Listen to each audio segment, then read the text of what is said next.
And hello there! Let's keep your week rolling just right. The right mix of news and conversations. Now, whether you're catching us online or on TV, hop on and join the chat. I'm Paolo de Rosario.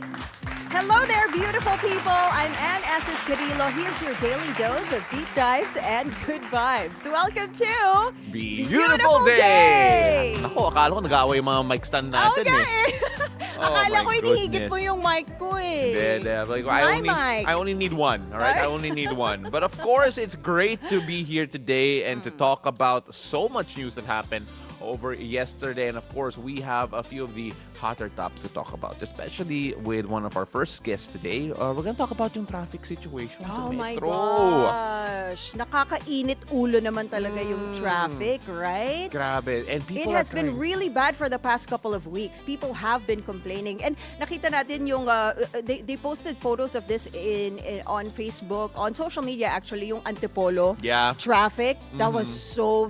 Actually, traffic naman talaga sa Antipolo. You know, it's funny because if you zoom in on those photos... Antipolo, didn't you go to Antipolo just the other day? Again, if you zoom in on those photos, siguro nandun po ako.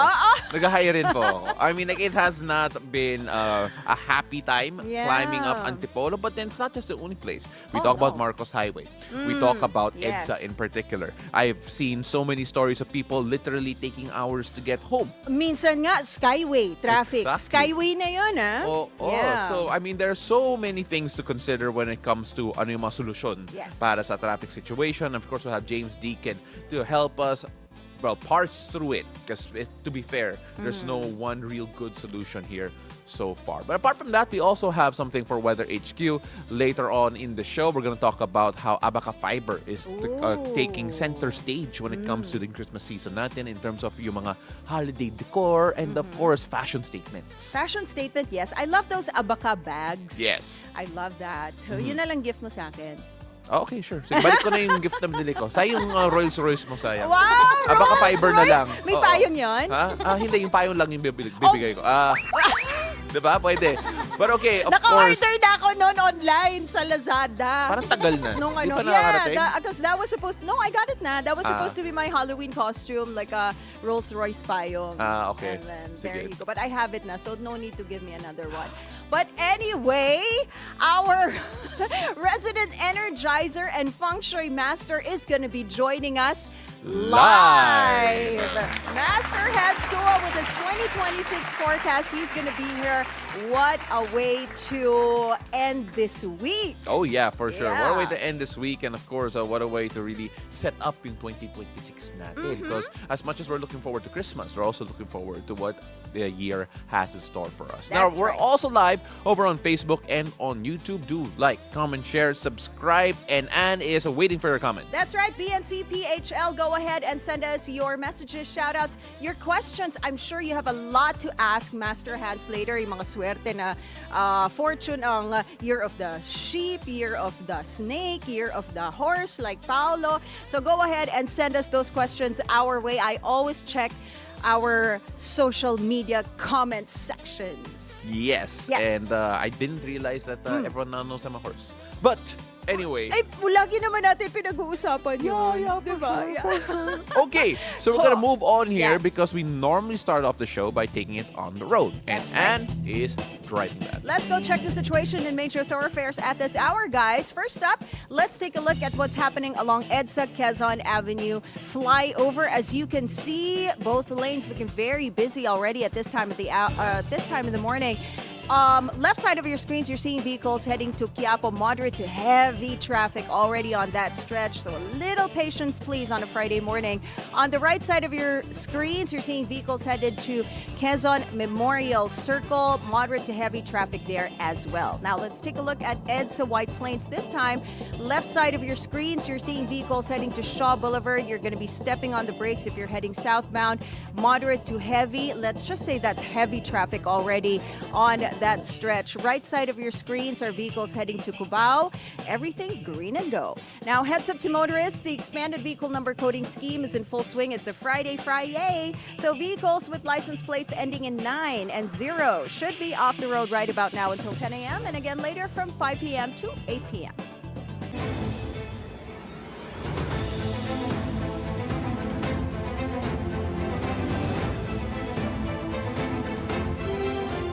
And it's time to find out today's weather forecast from Paolo on Weather HQ. Take it away, Paolo.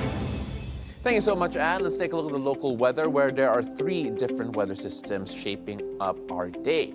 Now, each one is pushing a different kind of change across the country. So we're going to start off first by going to the northeast monsoon, or hanging amihan. Now, this is still continuing to push cool and dry air over northern and central Luzon. Now, next thing we have to look at is the shear line. Now, the shear line is the boundary where cold air from the north meets warm air from the east. Now, this is once again creating unsettled weather over parts of southern Luzon and the Visayas region right over here. Now, the third thing to look out for is the easterlies. Now, the easterlies continue to bring warm and moist winds through most of the country, through the rest of the country rather, making the day feel more humid than usual, despite it being the December season. Now, in northern Luzon, as we go there first, the hanging amihan will keep skies mostly cloudy, and light and occasional showers will be over Cagayan, Isabela, and in Aurora. So here are our weather conditions for those areas. Now, over Ilocos and Cordillera and the rest of Cagayan Valley and the rest of central Luzon, you can expect partly cloudy to cloudy skies with on and off light rains throughout the day. Now, let's talk about the shear line. Now, the shear line is brewing more active weather in general. Areas in the Bicol region, Quezon, northern Samar, and eastern Samar should prepare for cloudy skies, scattered rain showers, and isolated thunderstorms. Some of them could develop quickly and become intense, so do watch out for that and make sure you stay safe during this time in particular. And we're also going to zoom in over to Metro Manila and the rest of Calabarzon. Now, you can also expect partly cloudy to cloudy skies with possible isolated showers or thunderstorms. Now, this is still all because of the shear line's influence. Now, for the rest of the country, the easterlies remain dominant. We saw it a while ago. Now, this will continue to bring warm and humid weather, so you can expect hazy skies and that sticky midday heat that many of us, well, we've been feeling it lately in general. So we can see here in Cebu and in Davao in particular, the easterlies coming in from here, bringing that type of weather. Now, as for our sea conditions, no gale warning has been issued, but fisher folks in northern Luzon and along the eastern coast of central Luzon, southern Luzon, and the Visayas region should still be extra careful. Moderate to rough seas are expected, with waves that could reach up to 2.8 meters, high enough to make waters choppy and unstable. But for the rest of the country, it's generally a better day to be out at sea, with light to moderate sea conditions and more favorable sailing weather as well. So everyone venturing out, always put safety first. Make sure to check the latest weather conditions and marine forecasts before setting out. And that's it for Weather HQ right now. Back to you, Anne. Thank you, Pao. Now on to our top stories for this morning. From flood control to tax extortion, the Senate Blue Ribbon Committee uncovers widespread bribery and corruption inside the Bureau of Internal Revenue. Lawmakers probe how letters of authority, mission orders, and field audits were allegedly used to harass businesses. Senators flag abuses in audit powers, including overlapping LOAs issued to the same companies and released without the knowledge of former Commissioner Romeo Lumagi Jr. Lawmakers also point out that only 2% of the BIR's business sector collections come from LOAs and MOs, while 98% are from voluntary payments. Where did the rest of the collection go from these instruments?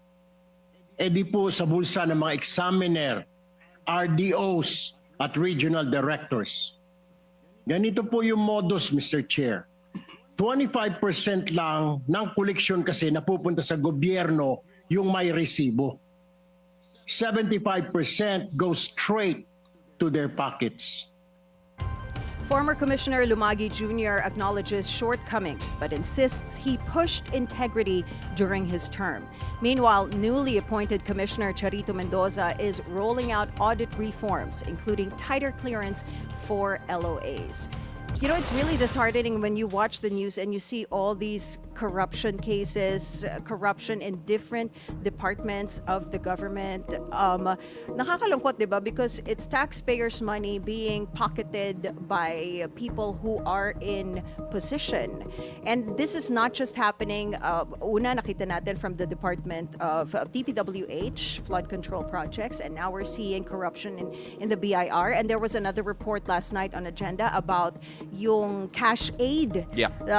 na ano rin, na nabubulsa din, 'di ba? Na konti lang yung napupunta sa taong bayan, and then a majority of it. And actually, I have friends with businesses who were actually telling me also about yung ganitong klaseng sistema when paying for taxes. When you're a business organization and you're paying for taxes, meron talagang ganun na nangyayari under the table. So it's really sad to see this happening, and sana, something changes in the near future, diba? We're seeing now these cases being handled by the Blue Ribbon Committee, by the DOJ, by the Office of the Ombudsman, and we want to see changes now. We want to see corruption being curbed somehow, little by little, no? Yeah, when we look at what's happening right now, I think what is happening is that we are now more acknowledging yung mga quote-unquote open secrets from certain departments, because it's now being unearthed. Yes, I mean, coming to the surface. Aminin na natin that a lot of people have already assumed that certain government organizations are more corrupt than the others. So of course, we'll see whether or not these investigations lead to really addressing those problems in particular. Now, moving on, the Department of Finance says it is ready to assist the Senate Blue Ribbon Committee with its investigation on the abuse of letters of authority from the BIR. Finance Secretary Frederick Go says that President Marcos Jr.'s directive of zero tolerance for corruption is clear. The BIR has already suspended all field audits while it reviews its enforcement practices. Secretary Go says he is working with BIR Commissioner Charlie Mendoza to clean the system and restore public trust. On corruption yet again, in the country's biggest corruption scandal yet, the assets of Benguet Representative Eric Yap, ACT-CIS Representative Edvic Yap, better known as the Yap Brothers, and their linked firms, Silver Wolves Construction Corporation and Sky Yard Aviation Corporation, are now frozen. Previously in the Senate probe, witness Orly Guteza revealed that Congressman Eric Yap delivered 46 suitcases carrying 48 million pesos each to resigned Congressman Zaldico in December of 2024. The Anti-Money Laundering Council recommends freezing 280 bank accounts, 22 insurance policies, 3 securities accounts, and 8 air assets, 7 registered under Sky Yard and 1 under Representative Edvic Yap. AMLAC findings also conclude sufficient evidence that DPWH funds routed to Silver Wolves flow directly to the Yap brothers and their businesses. Now in world news, Australian Prime Minister Anthony Albanese visited a Canberra school to talk with students about their country's new social media ban. Albanese explained to them why the ban was needed. Under the new law, users under 16 years old are barred from using some of the biggest social media sites such as TikTok, Instagram, and YouTube. There is nothing more important than keeping our young Australians safe now and into the future. And what this will do is make sure that parents are empowered, that teachers can have those discussions, that we actually have that personal interaction as we go forward to keep our children safe and to give parents greater peace of mind as well. Other governments around the world are monitoring Australia's implementation as they consider similar measures. Now, moving on to sports. A rising star Alexa Pino was on point for the Filipinas as the Philippine women's national football team scored a 6-0 win to book their spot in the semifinals of the 33rd Southeast Asian Games in Thailand. Pino notched a hat-trick in what was a must-win game for the Filipinas. Jessica Coward, Ariana Marquez, and Anika Castañeda also found the back of the net. The Philippines had to win the game by at least 3 goals to overcome an inferior goal difference going into the match. The win sees the Philippines book a semifinals matchup against host nation Thailand on Sunday. This is the first time in history that the Philippines has seen both the men's and women's football teams reach the semifinals of the Southeast Asian Games at the same time.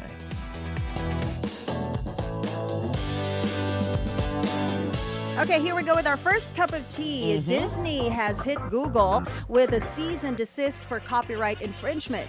The media giant is accusing Google of using Disney's copyrighted works to train its AI models, calling it infringement on a massive scale. This comes as Disney announced it has reached a partnership with OpenAI, allowing them to use over 200 characters from Marvel, Pixar, and Star Wars, along with a $1 billion investment into the Google rival. Now for our next cup of tea, John Bernthal and Tessa Thompson star in Netflix's latest murder mystery series titled His and Hers. The miniseries has Bernthal, known for his roles in The Walking Dead and Punisher, with Tessa Thompson, who plays Valkyrie in the MCU as a detective and journalist, both trying to solve a murder.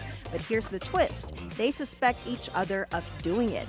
Catch this latest thriller when it premieres on January 8th. You know, I cannot wait for this because I'm a big fan of John Bernthal. I loved him in Punisher and, of course, And the, Tessa the Thompson Walking is Dead. so Yeah, hot. Sure. Woo!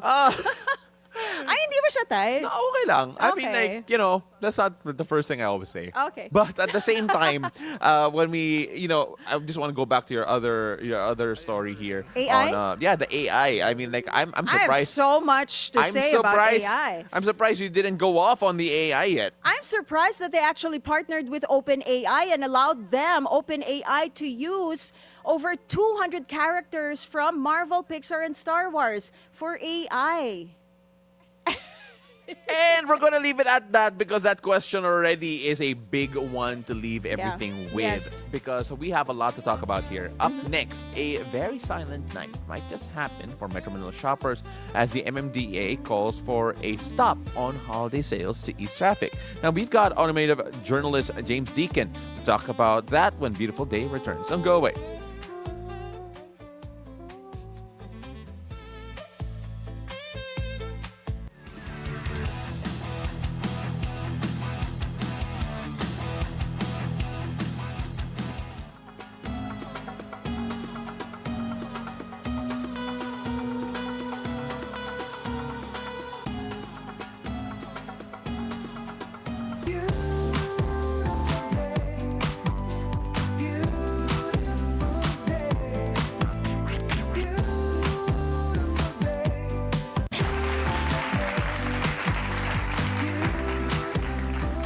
Now, a nightmare before Christmas? It just might be for Metro Manila shoppers as the MMDA pushes for a holiday mall sale ban to keep traffic from turning the city into a parking lot. But will this move actually untangle the congestion chaos or just strangle businesses counting on the Christmas rush? Our automotive journalist breaks it down all here on Hot Takes.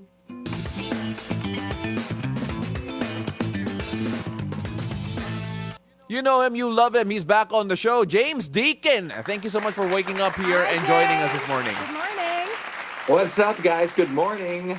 Nice to be on the show. Thanks for having me. All right, James, let's cut to the chase because we've seen so many different ways that the MDA, the LGUs, and whoever else has been trying to curb the holiday rush and to very, well, let's just say mixed results. Let's start off first with the suggestion that there should be a holiday sale ban in the country during this holiday season. Do you think it could actually make an impact in terms of the traffic that we're seeing during this December month? Why not just ban Christmas? I mean, let's go for the final boss, right? Yeah. I mean, if this is the logic, we have to take it to its natural conclusion to just keep banning everything until there's no more traffic. And yeah, that's 100% successful. You can do that. Ban cars, ban U-turns, ban left turns, just keep banning. But do you see where it's ending up? I mean, we're not solving the root problem, and all we're doing is just buying little time here and there, but at the cost of what? At the economy. I mean, people still need to move. People still need to turn left. People still need to U-turn. It doesn't change the fact just by banning it. It just keeps them on the road longer to find a more legal spot to do what they need to do. And in the case of the malls, I mean, I see where they're coming from. Let's give them some credit. I know the malls do cause congestion, but that is a result of planning, zoning. That's a deeper issue. Don't put the malls right there on EDSA. Make sure that the malls have their own access roads and they can manage their own traffic and they're not spilling over to the other general public that's not using their mall. Yeah. But these are the things that frustrate me. It's like it's so easy to come up later and just say bawal, bawal, bawal, but you haven't hit the root cause. So this Band-Aid solution isn't a solution at all. You know, some netizens, they're calling this idea anti-poor because holiday sales, they help families stretch their budgets. Do you think it's a fair point? Yes, I do. I mean, it is a traditional part of the year to be doing our shopping and Christmas shopping and stuff like that. And yes, the mall sales are part of that culture, whether we like it or not. I'm just speaking here from a traffic point of view. I don't want to get too deep into the discussion about anti-poor, pro-rich, or anything like that. But you know, when I frame it just in a traffic solution problem, it's still just as ridiculous because all you're doing now is just you're going down that banning route when really it's not going to solve the issue and you're going to create bigger problems by doing so. Yeah. I mean, that's why I said, why don't we just ban Christmas? Why don't we just ban cars? Why don't we just go straight to the final conclusion? Yeah. It's because you can't. It's because it's like trying to ban hunger, right? This is what I keep trying to say every time, you know, they come up with these solutions. I say, yeah, I mean, it sounds good on a report, but in reality, how does it really affect the overall metro? I mean, if you, let's say you close a U-turn, because they love to do that. Matraffic dito. Yeah, okay, there's a choke point there. Does the choke point go away? No, because the demand never went away. That's my issue.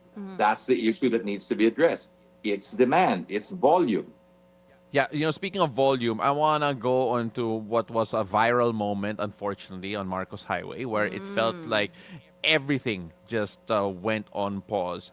There are now suggestions that the local communities or the gated communities rather should open up as well to help ease the traffic. There are suggestions that there should be more ways open. You know, you're smiling because I agree with you. The zoning has always been an issue. The suggestions of U-turn slots have also been an issue as well. But when we take a look at the billions of pesos lost to traffic every year, the fact that majority of Filipinos actually do not own cars, right? And mobility has been a big issue in the country, in the metro in particular. When we talk about the layout of Metro Manila, is there still a solution that could be found that is creating a new route? Or is it really, should there be more focus on mass transportation because the individual cars have not necessarily been the right thing, at least for the traffic?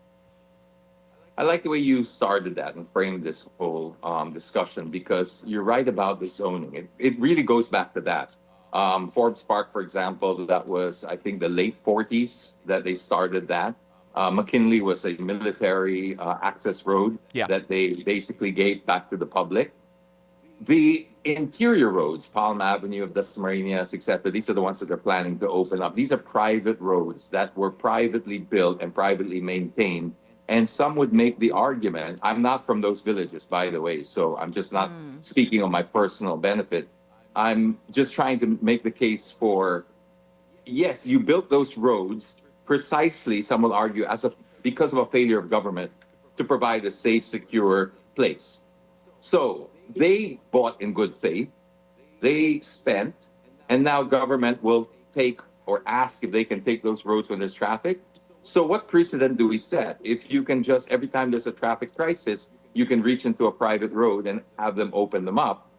Where does this take us? How far before we say, wait, teka muna, this is why we're coming up with private solutions to your public problems that you either failed to do something or you created. And now we're being penalized by having to give back these private roads. I can see where the residents will have a big issue about it. The other issue that I want to make is that if those residents open up those roads for us, okay, great, but let's call it for what it is. They are opening up their private roads for us. They don't owe it to us. They're opening it for us. But I think the key argument here is, does it solve the problem of traffic? I personally don't think so because, again, you're not reducing the volume of vehicles. You're just shifting them around. It's like shifting the deck chairs on the Titanic, as they say, because there's really no point. If they have to go into Palm Avenue and then come back out on the Pasay Road or McKinley, these people still have to go where they need to go. Yeah. That doesn't change. So the convergence points, they remain the same, but you just have a different route, and then they get back to the same convergence point. You're back to square one. So what you're doing is you're also creating induced demand. Every time you open up a new road like this and you don't solve the volume problem, induced demand is just going to take that up. So in maybe the first week or two, we might see a little bit of reduction on EDSA. And then after that, boom, it's taken up. People will use that. It's just traffic science. So when they first opened up the Skyway, wow, it was a miracle. How long before we started seeing jams on the Skyway again? Yeah. Why? Because they still need to converge at the same spot. This is what they keep missing or they keep ignoring, is you just can't keep sweeping it under the rug and making it another city's problem. You know, we talked about, you mentioned the gridlock in Antipolo, and just the other day we had that report that the MMDA has presented a new traffic plan with particular cities like Cainta, Antipolo, Marikina, and Pasig. What is this new traffic plan all about?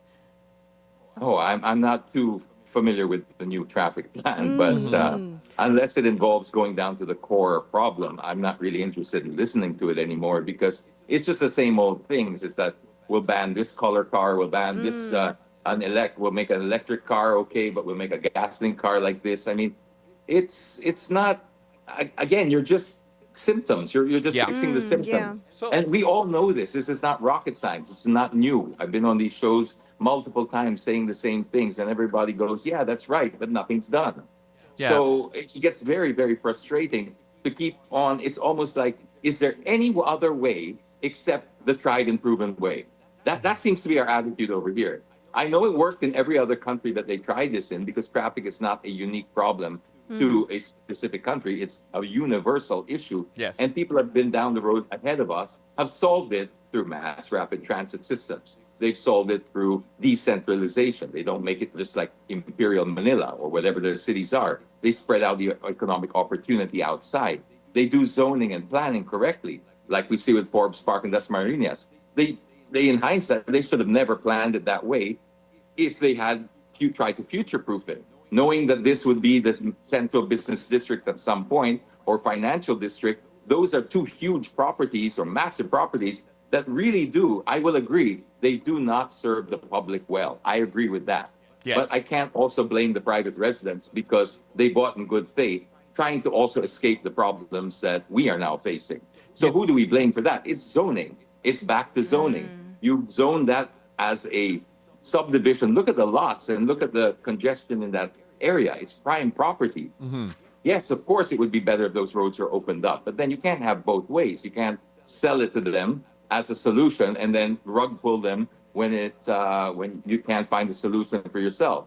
That, I think, is the issue that they're going to bring up. I'm not going to hear to argue the legal argument about eminent domain and all that. That's for lawyers and stuff to argue. Yeah. I'm just here basically focusing on, does it actually solve the problem? Yes, you know what, James, I just want to bring up a point that you brought up, that we always talk about this. I have talked to you personally since 2016, and we've been asking the same questions. And when we look at the problem that we have now, and we are still trying to find solutions. And the solutions have always been typically the same, at least ideally. You mentioned mass rapid transport. You mentioned better zoning. You mentioned different ways to move people around, because people do need to move. It's all about mobility.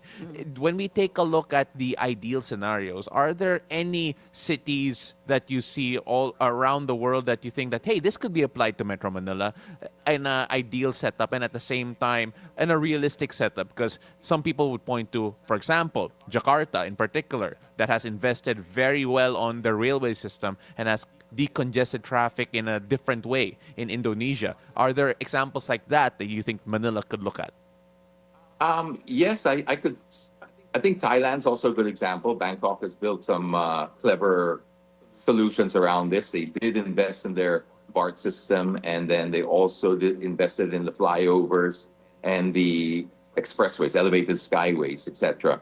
So there are definitely our neighbors that we can copy, because obviously the end goal would be Singapore, but we all know that that's also a little bit unrealistic because of the size of Singapore and the size of Metro Manila. So I think Bangkok and Indonesia are very good examples because they have the exact similar type of problem that we have with motorcycles, congestion, very small, narrow roads. So yes, I think they are a good place to look up to as an example of how we can fix this. But please, can we start looking at the tried and proven universal solutions and not coming up with another hack that we think will solve it all? Oh, let's change the mall hours, or let's do this and do that. Just please. It's been done before. Yeah. Don't reinvent the wheel. I think you bring up a great point there, James, because some people are looking for band-aid solutions. Yeah. You're changing a traffic scheme here, maybe fixing the coding, expanding it, or coming up with different ways, encouraging EVs, or even encouraging, well, different types of mobility solutions. But then when we look at what the administration or officials, either in local government or national government, need to do you feel that there should be more long-term thinking instead of short-term solutions? Because this is going to have to be a project that should span multiple administrations and not just the current. That's a very good point. Multiple administrations, multiple solutions to multiple problems. So there's not one fix all, and we all agree on that. It's not even a mass rapid transit system would fix it all. You still have other issues to deal with.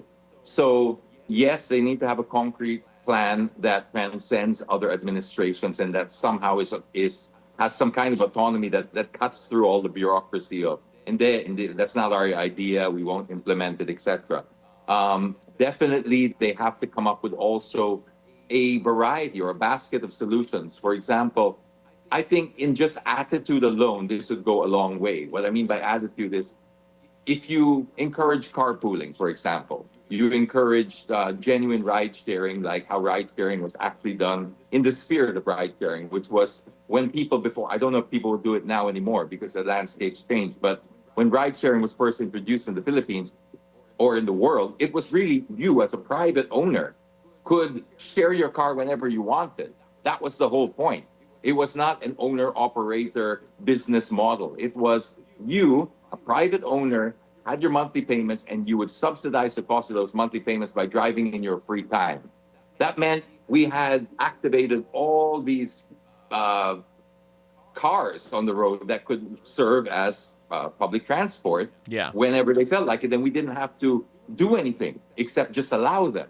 But we killed that, and we turned it into a business. We turned it into another, I guess, glorified taxi service. It's far better than what the taxi service was, I agree. But it's not as good as it could have been, in my opinion. Then you have apps like Wonder. I remember in 2016, the LTFRB shut down Wonder. They ordered closures on them and all this. And I was like, these people are just offering carpooling.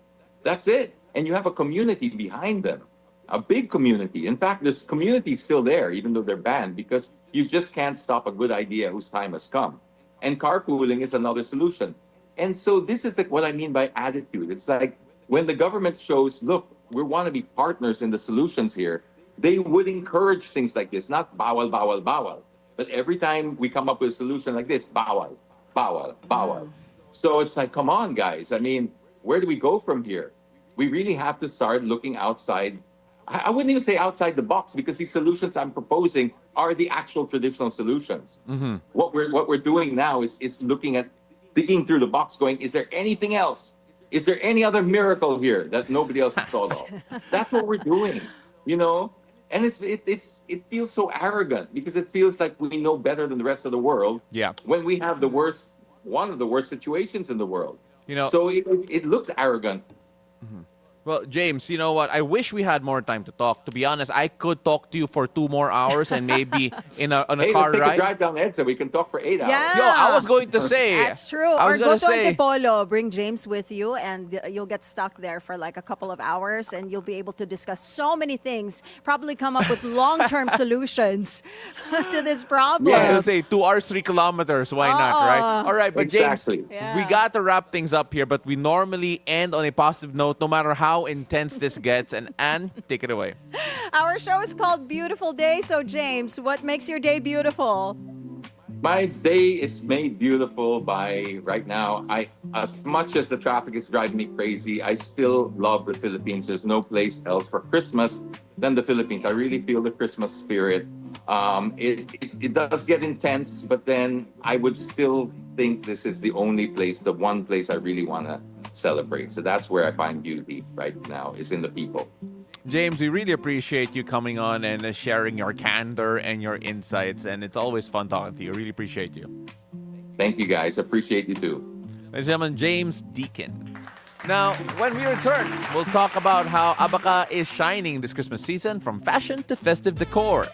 Plus, we got our horoscope with Master Hanz Cua live. Don't go away. Beautiful day. We'll be right back. Oh, sino yan?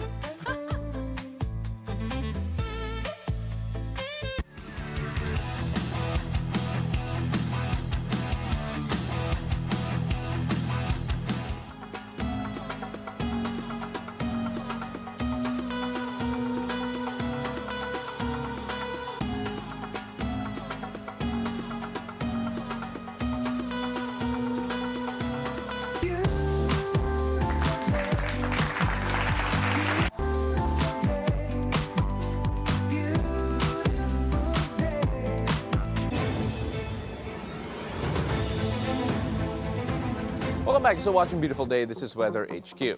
Now, Christmas celebration in UP Los Baños put Abaca front and center, from holiday decorations to a fashion show that highlighted modern, locally woven Abaca pieces. The event showed how this truly Filipino material continues to grow in style, craft, and even creative use. To help us understand Abaca's role in innovation and the future of our local textile industry, we're joined by Dr. Julius Liano, the Director of the Philippine Textile Research Institute of the DOST.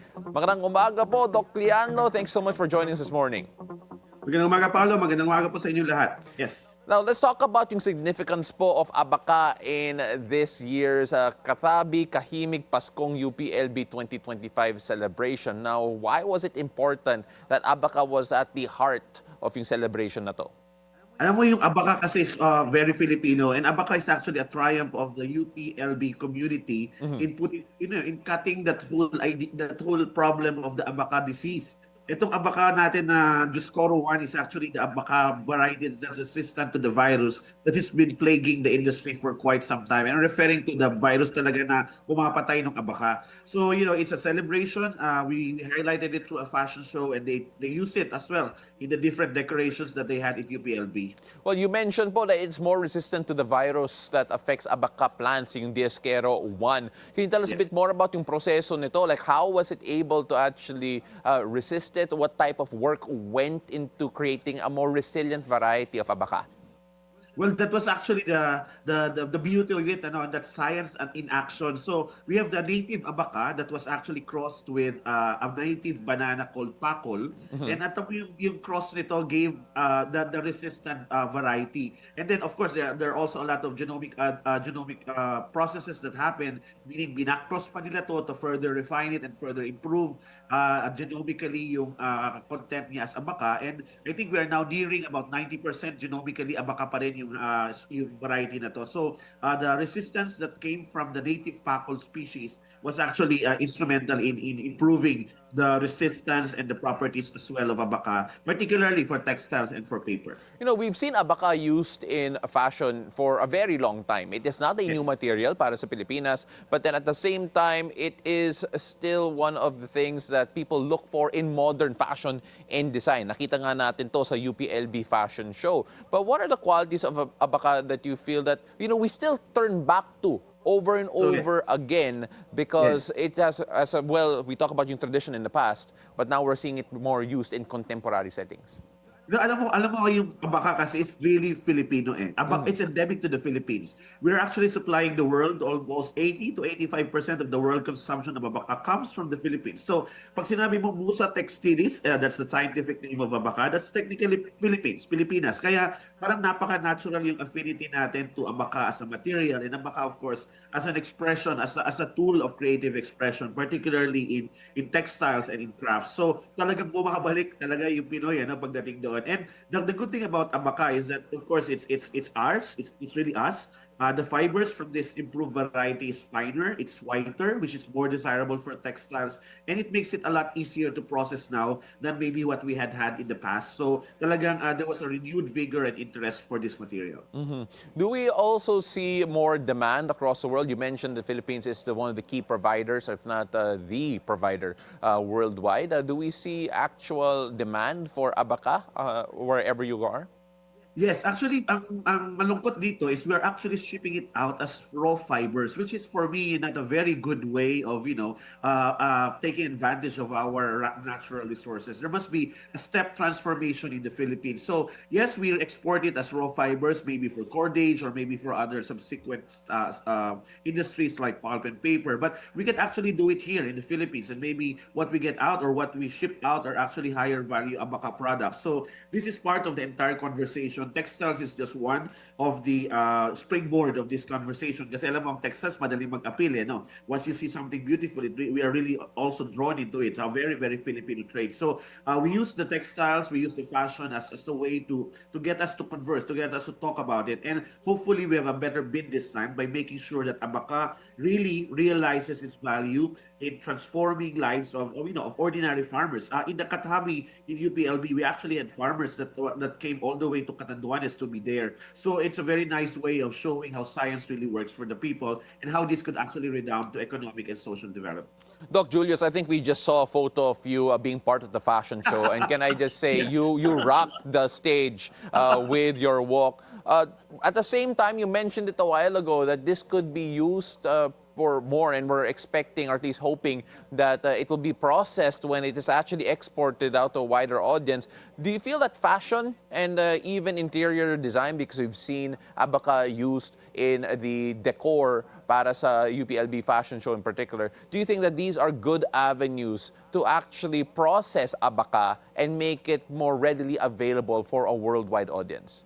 Yes, exactly. That's because that's part of also our creative industry bid. The fashion and textiles are huge players in the creative industry bid of the Philippines. And I'm referring not only to the local and domestic market, but abroad. Alam mo talagang ibang level ang level ng creativity ng Pinoy. And the creativity is not just in our designers. The creativity starts in the laboratory. How do we make sure, for example, that with certain materials, we can do a myriad of possibilities and myriad of opportunities? Because as we always say, as a scientist, we provide the means of creative expression. But one of the artists actually said, we are also artists ourselves. We're also creatives because we also express, R&D is actually creative expression. So this is a very good bid for the Philippines: fashion, textiles, interior design, and hindi lang ito wearables. No, abaca can also be used for technical textiles. I'm referring to soundproof textiles, for example, even ballistic textiles. So all of these are part of the evolving narrative of our scientific-led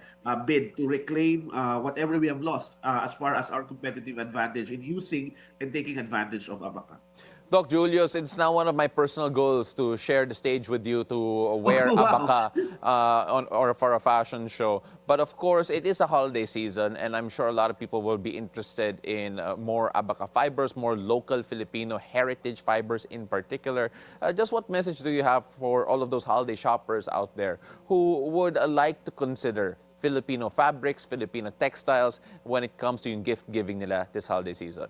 Well, Christmas is really a time for us, to rebound, and we hope that with our don't mean those small, there's a way for us during Christmas season to actually share our blessings. And what better way to share our blessings than to patronize our own local products, our own produce, and our own little crafts. And itong mga to ay madaling ibigay because you are not just giving a material or a gift, but you're giving a piece of history, you're giving a piece of our culture. And this is a very good way for us to commune as well with our farmers, with our weavers, with all the creatives in the Philippines. And the Christmas season really gives us a chance to also celebrate yung alam mo yung pagiging Pilipino natin. There's just too much noise around, mga kababayan, so parang it's high time that we also put a smile in the faces of people who receives the gifts that we give, and also those who produce the gifts that we provide to our loved ones. And we take the Christmas season as an opportunity to highlight the creativity, to highlight the triumph of science as well. And abaca might just be an option for you, so please try to consider it. Let's support local, let's support Filipino, let's wear Filipino because we are Filipino. Maraming salamat po.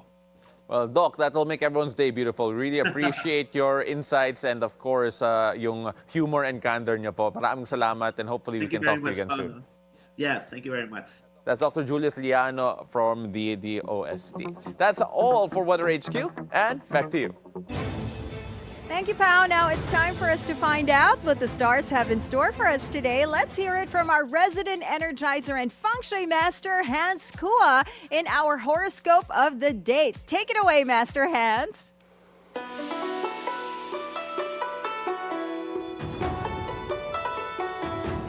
Good morning! Beautiful day with me, Bilyonaryo Master Hanz Cua. Ito po, ang araw-araw na trending ngayong araw ng Lovely Friday, December 12. Simulan natin sa mga pinanganak ng Year of the Rat. Huwag agad gumastos sa yung mga napalanuhan mo. Kung ito'y GCash o voucher, isave mo na. Patagalin naman hanggang January. Green at 8.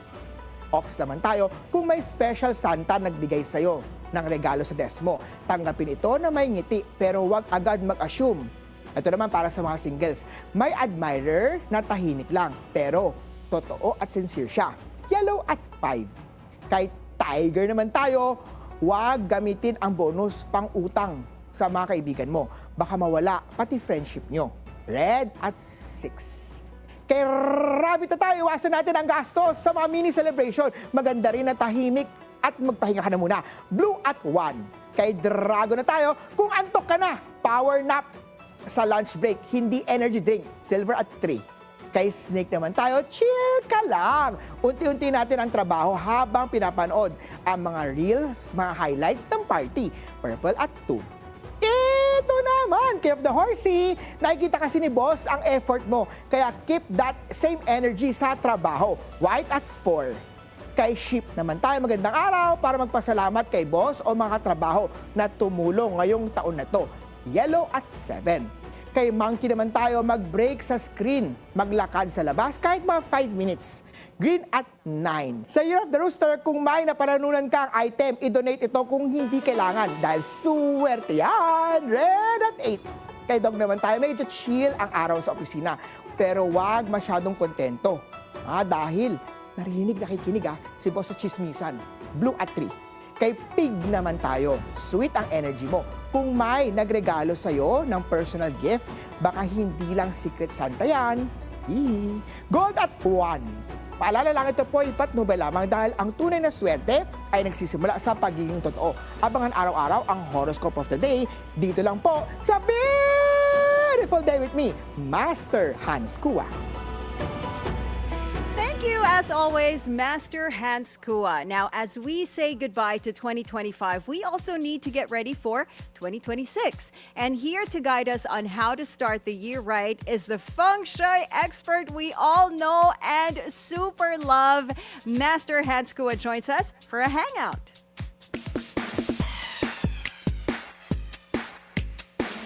Welcome to the show again, live, Master Hanz Cua. Beautiful day! Me, Master Hanz Cua. Ang ganda!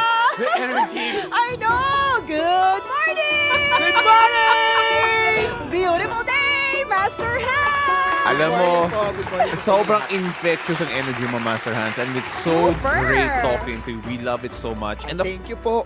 And of course, Master Hanz, pag-usapan muna natin yung the year to come because it has been a very eventful 2025. Oo. Yep. Talagang magulo, up and down, takbo ng takbo, ikot ng ikot, ang Snake 2025 natin. Alam mo, ang 2025, from the shredding ng balat ng snake.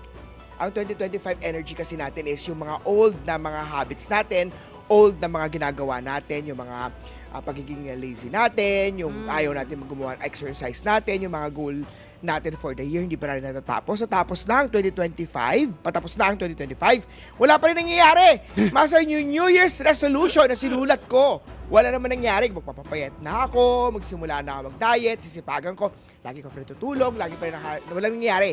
Alam mo ba, ang parating naman na 2026 na galloping, tumatakbo na mabilis. Yes. The fire horse, this is a young.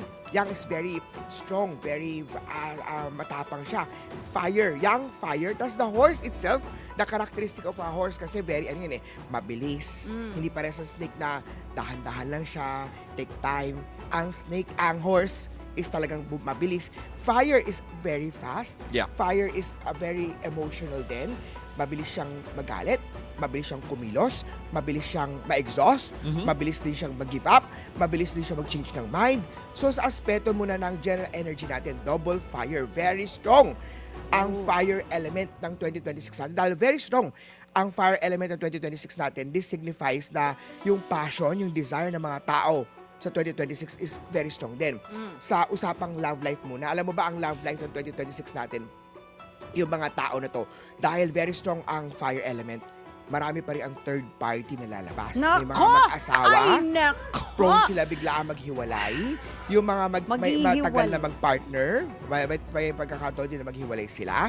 Ang year of the love life pa rin tayo, sa year of the horse. Maganda ang magkaroon ng baby horse.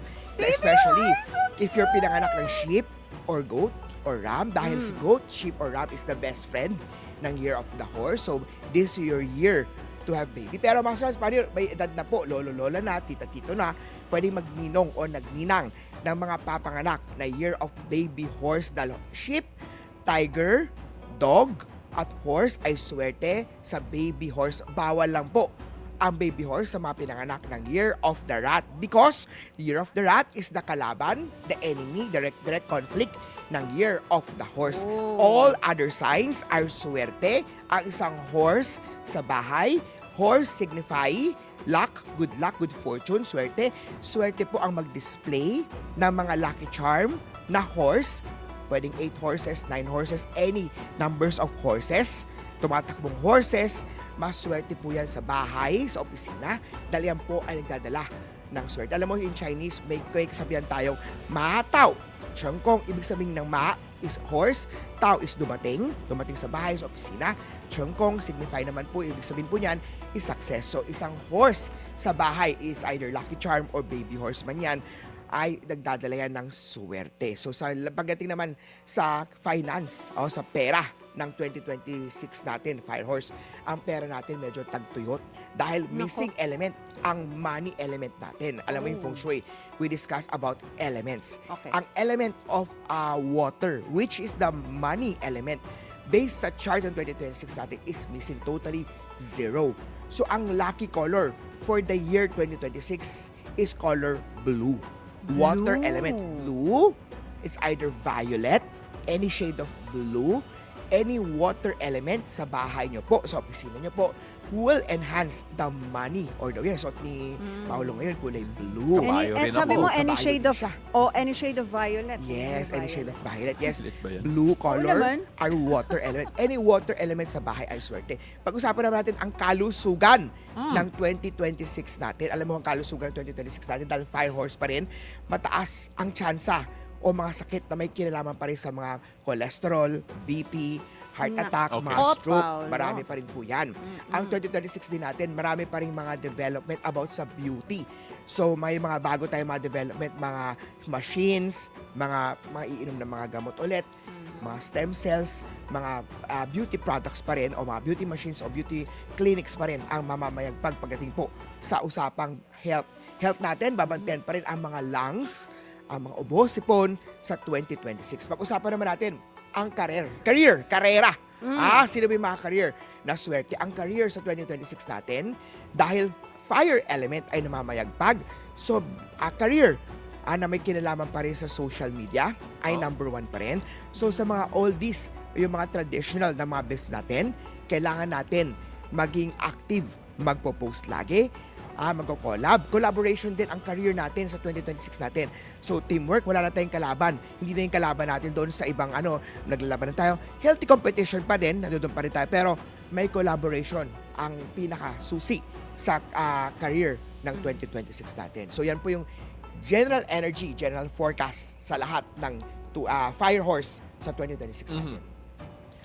Sang dami nun Hiningal ako sa'yo, I love Master that. Hanz. Parang horse, parang galloping horse yung sinabi niya, no? Oo, Sunod-sunod. fire horse. Fire Oo. horse. But ano yung mga particular animals ba Animal tawag sign, doon? yes. Particular animal signs na swerte and malas. Yes, pag-usapan natin ang mga good zodiac. What are yung mga signs na swerte sa animal? Alam mo, ang Feng Shui, ang astrology ni Master Hanz is based tayo sa animal zodiac sign. Yung Western astrology naman based sila sa mga Libra, sa Aries. Yeah. So iiwan natin sa month-based yun. Okay. So sa atin, year zodiac tayo. So alam natin, tanong natin, Master, ano bang year zodiac ko? So if hindi nyo pa alam anong year zodiac nyo, try nyo tanong kay Google. Diba? 1967, anong year zodiac, sasagutin ngayon ni Google. So simulan natin, i-rundown natin, ano ba ang mga good friend ng year of the horse? Si year of the sheep, best friend niya yan. Okay. Best friends tayo, good luck kaya tayo magkasundo. Yes, si horse at saka si sheep, kung magpa-partner sa businessman, Oo. sa isang show,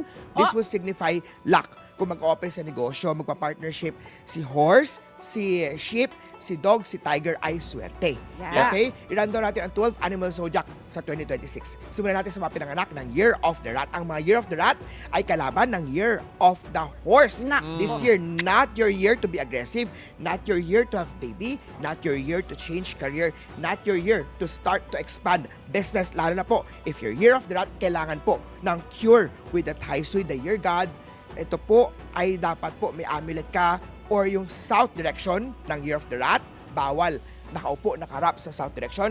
Make sure if your Year of the Rat, umupo, nakatalikod. Likodan mo ay south. Year of the Rat, meron naman po siyang tinatawag Heaven Blessing Star. Kahit bad year niya, if magpa-pray siya, mag-share siya ng blessing, dadagdagan ang sipag tiyaga. Because of the Heaven Blessing Star ni Year of the Rat, marami siyang opportunities, network, business pa rin ang Year of the Rat. Punta tayo sa best friend ng Year of the Rat, Year of the Ox. Year of the Ox this year, very charming. Magaling siya sa sales, negotiations, marami siyang mga close na mga deals. Year of the Ox, maganda mag-display ng Year of the Horse na Zodiac Lucky Charm. Lagay yan sa south direction. Year of the Ox this year, tuloy-tuloy ang tinatawag nating charisma. Sa love life ng Year of the Ox, very strong po ang love life ng Ox, pero dapat bantayan ang third-party romance if you're Year of the Ox. Punta tayo sa third sign na Year of the Tiger. Year of the Tiger, parehas ni Ox. Very strong ang love life niya. Year of the Tiger, magandang magpakasal ngayong taon, mag-baby ngayong taon. Kung ikaw single, magkaka-love life ang Year of the Tiger ngayong taon. Year of the Tiger, very good po pagdating sa sales, sa pera, sa swerte. Year of the Tiger, mayroon siyang love star at wisdom star, parehas po ni Ox at ni Tiger. Punta na tayo sa pang-apat na sign, Year of the Rabbit. Nasa inyo po ang tinatawag nating money at wealth star. Dagdagan ng sipag, tiyaga, determinasyon. Dahil nasa inyo mga kamay nasa lalay ang inyong tagumpay. Year of the Rabbit, this year, wealth at money star, expansion sa business, expansion sa career para sa mga Year of the Rabbit. Year of the Dragon, tuloy-tuloy naman ang mga project, tuloy-tuloy opportunity, tuloy-tuloy na maraming benta. Dahil lang sa inyo po ang wealth multiplication star, Year of the Dragon at Year of the Horse. Maganda mag-display ng horse, ilagay sa south direction. Year of the Snake, alam mo ba ang last year, Year of the Snake 2025, pag Year of the Snake ka at Year of the Snake yun, kalaban mo yung taon na yun. So Year of the Horse, bad year sa horse ngayong taon. Pero Year of the Snake, recovery year niya. Maraming delay project last 2025. This year, ang Year of the Snake, ito na po ang year para ituloy na ang mga project na na-pending. Dagdagan ng sipag. Punta tayo kay Year of the Horse. Alam nyo ba, ang Year of the Horse, kahit year niya, kailangan niyang i-cure yung year conflict niya. 4 na sign ang may conflicts for the year conflict. Year of the Rat, Year of the Horse, Year of the Rabbit, and Year of the Rooster. Kailangan niyo po ng Feng Shui, yung Year God na cure. I-message niyo po ako para pag-usapan natin paano ba mako-cure ang Feng Shui na to. So, avoid. Ang cure pa dito, avoid din po na umupo na nakaharap sa south direction, umupo na nakatalikod sa south direction if you're Year of the Rooster, Rabbit, Horse, at Rat. Year of the Horse, ngayong taon na to, not your year, bad year po sa inyo. This year na to, maraming problema sa pera, sa karera. May mga opportunity na posibleng ma-miss out ang mga Year of the Kabayo. Year of the Kabayo, kailangan mag-display ng kabayo, ilagay yan sa south direction ng inyong bahay at opisina. Punta tayo sa mga Year of the Sheep or Goat. Year of the Sheep or Goat, siya po ang best friend ng Year of the Horse. Year of the Sheep, marami siyang mga opportunities na bibigay. Kaya naman kailangan ng mga sheep mag-network, lumabas, mag-active, mag-socialize, mag-mingle dahil ang mga horse at sheep this year, Year of the Sheep yun, ay good year. Ang mga Year of the Sheep, dapat lang yung bantayan ang too good to be true pagdating sa mga pera. Maraming mga scam ang dapat bantayan ng sheep yun to. Good year, pero be careful. sa too good to be true na mga projects, mga deals sa mga Year of the Sheep. Punta naman tayo kay Year of the Monkey. Matalino man ang matching, nauutakan din. Yan naman ang kasabihan natin sa mga Year of the Matching or Monkey ngayong taon na to. Dahil malaki po ang tsansa sa mga monkey na mautakan kayo. Akala nyo matalino kayo. Pero ingat-ingat sa mga deals, sa mga project. If you're Year of the Monkey, merong betrayal, cheating or scam sa goat at monkey. Punta naman tayo kay Year of the Rooster. Ang rooster ngayon madaldal siya, maingay. Machika-chika, maingay. Alam mo ba ang rooster dahil sa mga chika-chika niya, yung mga chismis niya, mga marites niya, prone ang rooster ngayong taon na to sa mga court case. Aba, ako, ayaw natin yan. Kaya, if you're Year of the Rooster, quiet lang yung bunganga, ha? Huwag masyadong madaldal. Ako, yung mga pagiging madaldal mo, yung mga pagko-comment mo sa online na yan, ako, posible kang makasuhan. Ayaw natin yon. Kaya pag mga deals, mga project, magtanong agad kay lawyer, hindi po doktor, hindi po lawyer, si Master Hanz. Punta tayo kay Year of the Doggy. Ang mga doggy ngayong taon na to, dahil siya po ay isang allies ng Year of the Horse. Maraming pera! Maragandang career sa mga doggy. Pero dapat mantin ng dog ang kanyang kalusugan. May kinalaman sa mga internal organs. Simulan ang taon with exercise. Pumunta kay doc. Annual physical exam. Matulog, magpahinga. Kumain ng masustansyong pagkain. Pangalagaan ang kalusugan ng doggy. Good year sa pera. Kalusugan lang dapat bantayan. Maraming opportunities at masayang pamilya para sa dog. Last na tayo. Year of the Pig! Ang Year of the Pig kalaban ng pig ang snake. Last year, talaga namang nabugbog ang pig. Dahil ang kalaban ng pig ang snake. Bad year ang Year of the Pig sa 2025. Pero ang 2026 recovery year na ng mga Year of the Pig. Dahil sa sobrang busy ng mga Year of the Pig, nakakalimutan niya ang magpahinga. Pahinga-pahinga pag may mga time. If you're Year of the Pig, bantayan ang kalusugan. Muli po, ito po yung mga gabay patnubay lamang ni Master Hanz. Nasa inyo mga kamay, nasa lalay, ang inyong tagumpay. Yan po ang horoscope for the year mula kay Master Hanz. Dito lang po sa Beautiful Day with me, Master Hanz Cua. Alam mo, I love that. iconic yan. That was awesome. I'm sorry, I'm now sitting away from the south. Yes. kasi para sure, north to eh. Yes. Huwag ka na rin masyado pupunta sa South. Yeah. Well, Oo. paano yan? Taga-south ako. But then, Master Hanz, Lumipas na sa QC. Teka lang, before we move Oo. on, Menchi Jose on Facebook is asking, pakitanong kay Master Hanz, bakit sabi nila hindi ka daw lucky kapag year mo? Yes. Like Fire Horse, next Yes. year, Fire Horse ka pinanganak. Yes, Yan nga yung sinasagot ko kanina. Kung Year of the Snake, last 2025, bad year mo. 2026, Horse. Babawi Masters, ka. year ko to eh. Oo. Bakit naman sinabi mo pang bad year? Ito na nga yung taon ko. Year of the Horse ako dapat. Kasi ganito yung kwento niyan. Pagka year mo yon, yung boss of the year, yung pinaka-god ng year na yon, nasa bahay mo. Pag ikaw, nasa trabaho, o nandoon sa office mo, si boss, maya't maya kanya tinitignan. Wala siya ibang makita kung hindi ikaw. At dahil lagi kanya nakatikita, lahat ng ginagawa mo is stressful, pressure, mali, maraming utos, maraming ginagawa. Kaya, nagiging bad year. So, ang dapat natin gawin, etong taon, si Year of the Horse, Year of the Rat, Year of the Rooster, at Year of the Rabbit, nasa inyong house kasi nakikita kayo ni boss ngayong taon. So, kailangan natin offeran siya. Apis. Kumbaga, kailangan natin ng konting boss. Meron akong pagkain para sa'yo. Ang bibigay natin dito is the Tai Sui Cure. Ang Tai Sui Cure na to, unang-una, nasa harapan kasi si boss, nakaupo siya sa south direction. Yun yung kanyang direction. Huwag kang uupo nakaharap sa boss mo sa south. Uupo ka, nakatalikod sa south.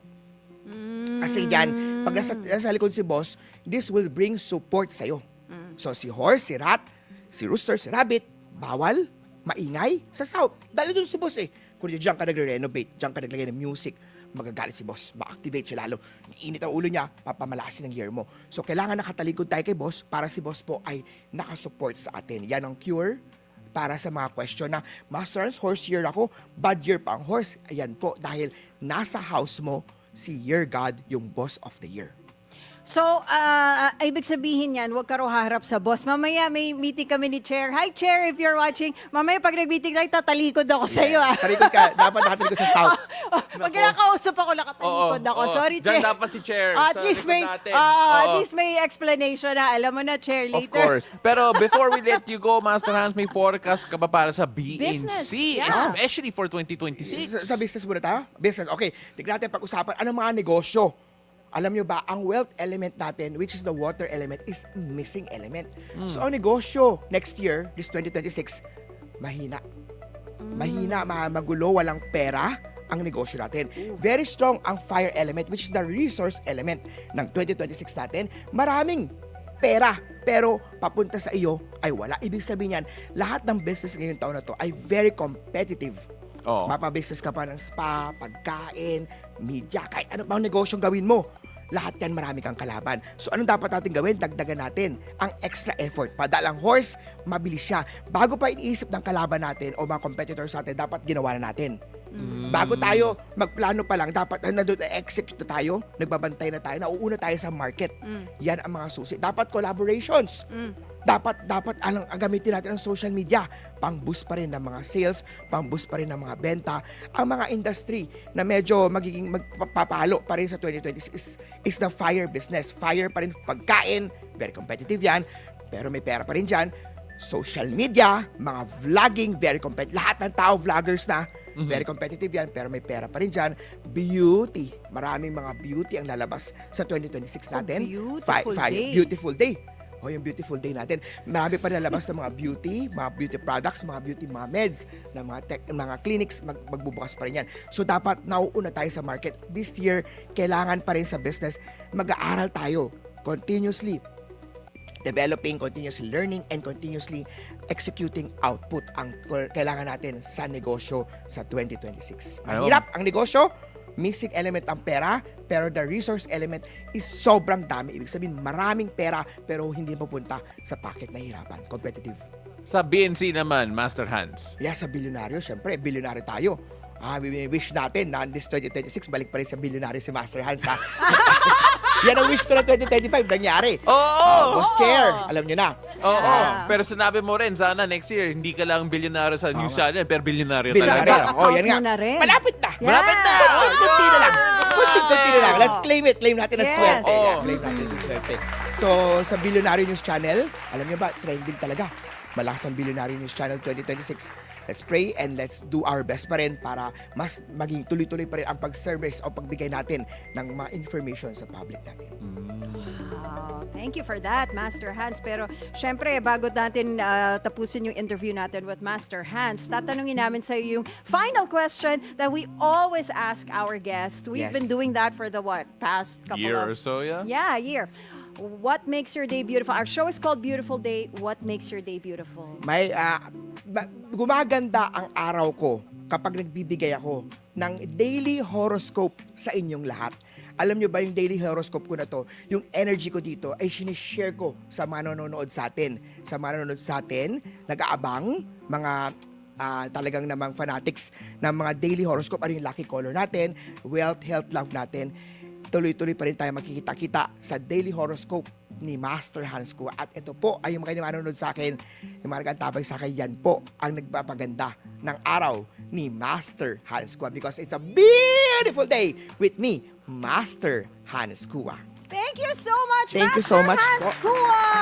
Ang galing. Every time makes us smile every day without fail. Maraming salamat, Master Hanz. Thank you po. And we are also counting down beautiful days till Christmas and we only have... How many days? Oh my How many days? goodness! 13 beautiful days till Christmas. Ayun, nag-pan up na. Yan, kita na yung 13. 13 beautiful days till Christmas. Now, ladies and gentlemen, we are entering a very emotional part of the I show. know! Simply because before we go, we like to show you some of our favorite moments and behind-the-scenes clips throughout the year here on Beautiful Day. Well, hold on to your hats, folks, because it's a beautiful day and we're about to make landfall, about to hit you like a storm. I'm Paolo del Rosario. I'm Monique Tuzon. The Burmonts are here and they're bringing the heat. I am Asis-Carilo. This is about more than just a podcast. This is about creating a community, a movement, a force of positivity that will shake the world.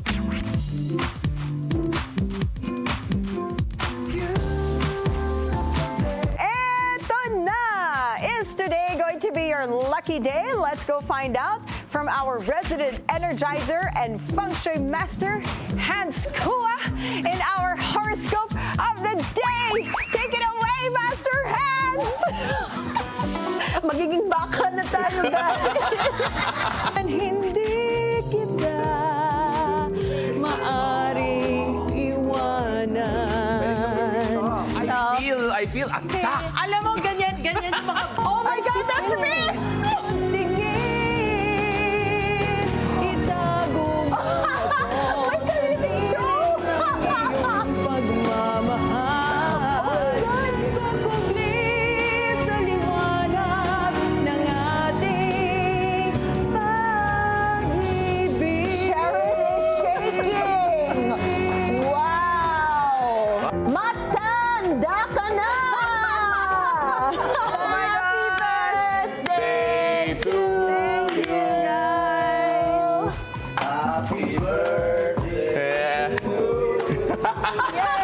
Last week, right? Oh, So, my love. na-miss kita. Na-miss ka din namin. Aw, A thank you. beautiful day, Anong Cow. Na-miss ko si Coach V.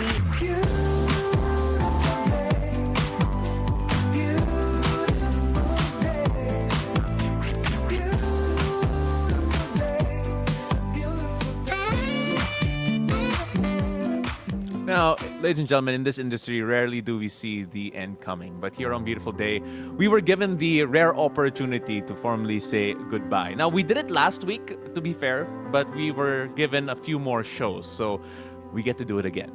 Now, the show revolved around the question, what makes your day beautiful? And throughout this show's run, we saw that most of the friends that we've made, all of our guests, weren't ready to answer that question.